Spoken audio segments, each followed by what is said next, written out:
Drop shipping جائز ہے یا نہیں. ڈراپ شپنگ میں دیکھو جو ڈراپر ہے نا عام طور پر وہ بغیر قبضے کے آگے چیزیں بیچ رہا ہوتا ہے.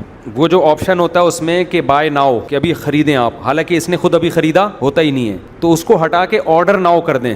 آرڈر لے رہے ہیں ہم, ابھی آپ کو بیچ نہیں رہے, بلکہ پہلے ہم چیز اپنے قبضے میں لیں گے یا اپنے وکیل کے, یا تو اپنے قبضے میں لیں یا کسی کو نمائندہ بنا کے, پھر آپ آگے بیچیں. اور آسان طریقہ یہ کہ آپ کمیشن ایجنٹ بن جائیں. آپ اس کو بتائیں کہ بھائی آپ کو یہ چیز چاہیے تو ہم دلوا دیں گے آپ کو. جیسے اسٹیٹ ایجنٹ کیا کر رہا ہوتا ہے, کمیشن ایجنٹ بن کے ایک کا پلاٹ دوسرے کو, دوسرے کا اس کو پہنا رہا ہوتا ہے اور کمیشن لے رہا ہوتا ہے. تو آپ اس کو کہیں کہ بھائی یہ چیز ہم آپ کو مارکیٹ سے دلوا دیں گے, اصل پروفٹ جو بائر ہے اس کو ملے گا, ہمیں اس کا اتنا کمیشن چاہیے, وہ آپ کمیشن ہمارے اکاؤنٹ میں ڈال دیں تو ہم یہ ارینج کر کے آپ کو دے دیں گے. یہ بالکل بے غبار صورت ہو جائے گی. شریعت میں منع ہے, لا تبع ما لیس عندک, صحیح حدیث ہے, جو چیز تمہارے پاس نہیں ہے تم آگے فروخت نہیں کر سکتے. سمجھتے ہو؟